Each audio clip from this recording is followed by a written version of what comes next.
نے فرمایا کیا اپنے جانوروں کو عظیم بناؤ، جو قربانی کے جانور ہیں ان کو خوب تندرست بناؤ، صحت مند بناؤ۔ کیوں؟ کیا اس لیے کہ پل صراط سے گزرتے ہوئے تمہاری سواریاں اسی پہ تمہیں بیٹھ کے جانا ہے، جنت میں جانے کے لیے یہ تمہارے سامنے پیش کیا جائے گا۔ میں ایک حدیث کا چند جملے جو جمعہ میں بولا ہوں اور دوہرا دیتا ہوں کہ جب آپ میدان قیامت میں قبروں سے اٹھائے جائیں گے تو اللہ تعالیٰ آپ کے قبر کے پاس آپ کی جو سب سے خوبصورت قربانی ہوگی وہ جانور قبر کے پاس فرشتوں کو بھیج کر اللہ کھڑے کرے گا، کہے گا میرے فرشتوں یہ میرا بندہ ماں کی گود سے لے کر قبرستان آنے تک کبھی پیدل نہیں چلا ہے، یہ چلا بھی تو مجبوری میں چلا ہے، پیدا ہوا تھا تو ماں کی گود میں تھا، بڑا ہوا تو ماں کے کندھے پہ آیا، اس سے ذرا آگے بڑھا تو باپ کے دونوں کندھوں پہ سواری کرتا تھا، اس سے بڑا ہوا تو کاروں میں گھومتا تھا، اور ذرا بڑا ہوا تو فلائٹ میں گھومتا تھا، اور ذرا بڑا ہوا تو مرسیڈیز کار لے کے گھومتا تھا۔ سمجھنے اب یہ پیدل چلتا نہیں تھا، ہمیشہ سواریوں پر چلتا تھا۔ اب میدان قیامت میں بھی اسے چلنے کی تکلیف مت دینا، جو اس نے قربانی کی وہ جانور قبر کے پاس لے کے ٹھہرنا، جو سب سے زیادہ خوبصورت ہو اس پہ سے سوار کر کے جنت میں لے کر۔ آپ بولو، آپ ہمارے حدیث میں ہمارے نبی نے ہمیں کیا تعلیم دی کہ ہم اچھے سے اچھے جانوروں کی قربانی کریں تاکہ ہمیں کل قیامت کے دن ہمارے وہ سواری کے کام آ جائے، ہے نا؟ اسی لیے دوست اعظم نے کہا کہ اسے تم خوب سجاؤ، اچھی بناؤ، یہ پل صراط کے سواری۔ ایک بات اور اللہ کے رسول نے اسے لگتی بھی بات اسی حدیث کی جملے میں فرمایا ان الضحایا تمحو الخطایا، یہ لوگوں یہ قربانیاں تمہارے گناہوں کو مٹا دیں گی۔ تم قربانی کرو، سال بھر جو چھوٹے موٹے گناہ ہوئے ہیں، بڑے نہیں، چھوٹے موٹے جو گناہ ہوئے ہیں اللہ معاف کر دے گا۔ آپ سمجھیں گے کہ مولانا بولے قربانی کرے تو گناہ معاف ہو گئے، چلو صاحب نماز پڑھے تو کیا، نہیں پڑھے کیا، روزے رکھے کیا، نہیں رکھے تو سب معاف ہو جاتا ہے۔ نہیں، وہ سب معاف ہونے والا نہیں۔ معاف کیا ہوگا؟ جو چھوٹے موٹے گناہ، جیسے کسی کو ٹھوکر لگی آپ کے پیروں سے، وہ اللہ معاف کر دے گا۔ سمجھے آپ؟ وضو ٹوٹ گیا، وضو کرنا تھا نہیں کیے، چھوٹے گناہ معاف کر دے گا، بڑے گناہ معاف نہیں ہوں گے۔ اس لیے حضور نے فرمایا تم اچھے جانوروں کی قربانی کرو، یہ قربانیاں بھی تمہارے جناب والا کیا ہے کہ یہ تمہارے گناہوں کو معاف کر دیں گے۔ مگر میں اس خیال میں تھا کیا قربانی ہر مسلمان کر سکتا ہے؟ تو اس کا بھی جواب حدیث میں ہے، سنیے۔ حدیث پاک ہے، یہ درۃ الناصحین ایک کتاب ہے، اس کی روایت ہے، حضور نے فرمایا خیار امتی یضحون وشرار امتی لا یضحون۔ حضور نے فرمایا اے مسلمانوں، فرمایا میری امت کے جو سب سے بہترین لوگ ہیں وہ قربانی کریں گے۔ جو بہترین لوگ، اچھے لوگ بہترین لوگ قربانی کریں گے، جو اچھے نہیں ہیں وہ قربانی نہیں کریں گے۔ اب جو نہیں کر رہے وہ فیصلہ خود کر لیں، میں نہیں کروں گا۔ مگر آگے حضور نے ان کو بھی ڈکلیئر کر دیا، کیا فرمایا؟ وَشِرَارُ أُمَّتِي لَا يُضَحُونَ، فرمایا میری امت کے شریر لوگ قربانی نہیں کریں گے۔ تو معلوم ہوا جو قربانی نہیں کرتا وہ شریر ہے۔ شریر کسے کہتے ہیں معلوم ہے؟ کیا اسی میں سمجھا ہوں؟ آپ بولتے ہیں نا بیٹے کو بہت شرارت کر رہا، مولانا کے گلے میں تعویذ ڈال رہا ہے، وہی شرارت، اس کو حضور نے شریر کہا۔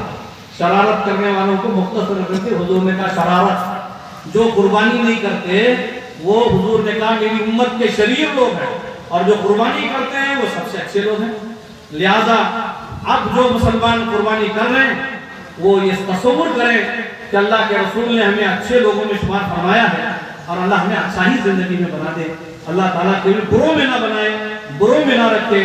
اس لیے آپ پوری خوشدلی کے ساتھ قربانی کیجئے۔ قربانی ہر صاحب نصاب مسلمان پر واجب ہے، چاہے وہ زکوٰۃ کے جو شرط ہے وہ زکوٰۃ کا حکم یہاں نہیں ہے۔ زکوٰۃ کے حکم یہ ہے کہ سال بھر گزرنا چاہیے، قربانی کے لیے نہیں ہے۔ ان 3 دنوں میں، آج اتوار پیر منگل 3 دن میں کسی کے پاس اتنا پیسہ آئے وہ جانور خرید کے قربانی کر سکتا ہے، تو ایسے مسلمان پر قربانی واجب ہے، اسے قربانی کرنا ہوگا۔ بہانے بازی کرے گا تو ایک تو دنیا میں تکلیف میں رہے گا، کل قبر میں بھی تکلیف ہوگی، میدان قیامت میں بھی تکلیف ہوگی۔ اس لیے اور یہ بھی نہیں کہ میں 1 لاکھ تو بیوی کے نام سے نہیں، بیوی اگر صاحب نصاب ہے، اس کے پاس 7.5 تولے سونا، 52.5 تولے چاندی، یا دونوں کو ملا کر کسی ایک سلیبس کو پہنچتا ہے، اس کے برابر پیسے، یا قربانی کے جانور خریدنے اتنے پیسے اگر بیوی کے سونے میں ہو سکتے ہیں، جب بھی بیوی پر بھی واجب، شوہر پر بھی واجب، اگر باؤ زیادہ مالدار ہے تو اس کے بچوں کی طرف سے بھی اسے قربانی دینے کا حکم دیا گیا، بچوں کی طرف سے بھی قربانی، سمجھا؟ ورنہ ان دو کو اپنے طرف سے دینا ہوگا۔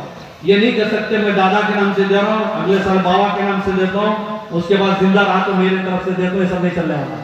شیخ اپنی اپنی پہ پہلے اپنی قربانی کرو، بعد میں ایڈیشنل قربانیاں، بعد میں سب کے نام سے سارے ثواب کے لیے قربانی کرنے کا حکم ہے۔ تو لہذا یہ مسئلہ ذہن میں رکھیے، اور قربانی کے لیے یہ جو تصور ہے لوگوں کا دماغ سے نکال دیں، کیا صرف گائے اور بیل کی قربانی ہوتی ہے؟ یہ نہیں ہے، بھینس کی بھی قربانی دی جا سکتی ہے، کھلگے کی بھی قربانی دی جا سکتی ہے، سمجھے کہ نہیں؟ آپ گوشت نہیں کھاتے الگ بات، مگر اسلام نے اسے جائز قرار دیا ہے، چاہے آپ بھینس کرو چاہے کھلگے کی قربانی کرو، قربانی ہو جائے گی۔ صرف بکروں کی قربانی کرنا یہ ضروری نہیں ہے۔ اگر کہیں ہماری حکومت کہہ رہی ہے آپ بھینس کی قربانی کرو، تو اگر بھینس کی اجازت ملتی ہے تو آپ بھینس کی قربانی کرنا چاہیے۔ اگر کہیں کیا نام ہے کہ کھلگے کی قربانی کرنے کی اجازت ملتی ہے تو ہم کو کھلگے کی بھی قربانی کر لینا چاہیے، تاکہ قربانی نہ کرنے سے ہم بچ جائیں، عذاب سے بچ جائیں، اللہ کے قہر سے بچ جائیں، اللہ کے نزدیک ہم مجرم گنہگار نہ ہوں، سمجھا؟ اس لیے ہر حال میں قربانی کرنے کے بہت راستے ہیں، آپ جب چاہیں مجھے پوچھئے، میں آپ کو بتا دوں راستے سارے۔ اب جیسا کہ میں نے کہا کہ آن لائن قربانی جاری ہے، آپ کیسے کرا لیجئے، اور بہت سستی قربانی ہو رہی ہے جناب۔ میں دیکھا ہمارے پڑوسی اسٹیٹ میں صرف ایک حصے کو 1700 روپے، ایک حصہ 1700، یہ کون سے بڑے ہیں 1700 روپے؟ اور وہ بھیجنے میں بھی پیسے نہیں لگتے، آن لائن پیسہ بھیجنے میں بھی پیسہ نہیں لگتا۔ جو جاسوس ہمارے پاس رہتا ہے نا، وہ سارا کام کرتے رہتا ہے بیچارہ، اسی لیے مگر آپ لوگ اسے غلط استعمال کرتے ہیں۔ اس کو تو آپ فلم دیکھنے کے لیے استعمال کرتے ہیں، گانا سننے کے لیے استعمال کرتے ہیں، آپ فتنہ و فساد کی خبریں دیکھتے ہیں، وہ چھوڑ دیجیے، یہ سب اچھے کام کیجیے قربانی میں، تو سارا کام آپ کا ہو جائے گا، سمجھا؟ اس لیے قربانی کرنا ہے، مگر اس کے باوجود کچھ ایسے لوگ ہیں جو بیچارے کھانے کو ترس رہے ہیں، ان کو کھانے کو، پہننے کو کپڑے نہیں۔ ہم بہت غریب غربت کیا رکھتے ہیں، غریب مسلمانوں کے بارے میں حکومت بھی کرے، مسلمان بہت پچھڑا ہوتا ہے، کیوں؟ ہماری غلطیوں سے۔ اگر ہم اپنے بھائیوں کا خیال کرتے ہیں تو حکومت کو کہنے کی ضرورت نہیں۔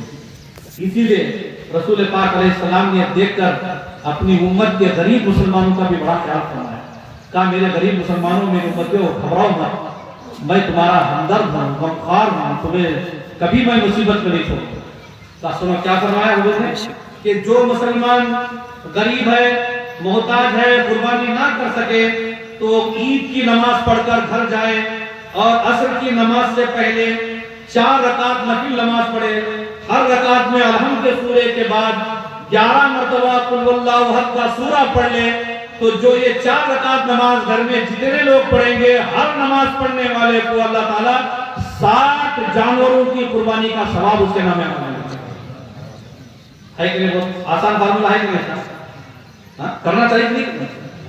آپ کیجئے گھر جائے، اپنے بیوی سے، بچوں سے، بیٹیوں سے، سب سے کہیے 4 رکعت۔ اگر کوئی 4 رکعت نہیں پڑھ سکتا ہے، جب بھی حضور نے اس کے لیے اس سے بھی آسان فارمولہ کہ اگر 4 نہیں پڑھ سکتے، بہت بزی ہیں، ٹائم نہیں ہے، سمجھے کہ تو ان کے لیے حضور نے کہا 2 پڑھو، 2 رکعت، 2 رکعت عید کی نماز کے بعد نفل نماز کی نیت سے پڑھو، ہر رکعت میں الحمد کے سورے کے بعد صرف یہی سورہ اِنَّا أَعْطَيْنَاكَ الْكَوْثَرَ فَصَلِّ لِرَبِّكَ وَانْحَرْ إِنَّ شَانِئَكَ هُوَ الْأَبْتَرُ۔ ارے آپ گھر جاتے جاتے سن لیجئے، یاد ہو جائے گا اس کو انشاءاللہ۔ حضور نے فرمایا 2 رکعت نماز پڑھو، ہر رکعت میں الحمد کے بعد 3 مرتبہ اِنَّا أَعْطَيْنَاكَ الْكَوْثَرَ کا سورہ پڑھ لو، تو اللہ تعالیٰ تمہیں 1 اونٹ قربانی دینے کا ثواب عطا فرمائے۔ اب اس سے زیادہ آسان کیا کرنا ہے آپ کو؟ اب اس سے زیادہ آسان تو کچھ نہیں نا، بے پیسے کے، بغیر زیادہ محنت کے، سمجھے اپنے گھر میں ہو، مسجد بھی نہیں گئے تو چلے گا، گھر میں اگر یہ 6 رکعت نماز کوئی پڑھ لے تو اس کو کتنا ثواب، بے پناہ ثواب۔ اگر غریب ہو، پیسے تجوری میں بند رکھ کے مولانا بولے نماز پڑھ لے تو نہیں، ویسے نہیں، سمجھے کہ وہ سمجھ رہے گا، قربانی جو صاحب حیثیت ہے ان کو نہیں ہوگا۔ بعد میں سوکار بھی سوچتے ہیں، مولانا شمس الدین بولے 6 رکعت نماز پڑھے تو 60 اونٹ، 60 قربانی بکروں کی اور 1 اونٹ کا ثواب ملتا، کرتے چلو سب کام چھوڑ دو اللہ ہو۔ یہ نہیں، وہ غریبوں کے لیے جن کو کھانے نہیں، پہننے کو کپڑے نہیں،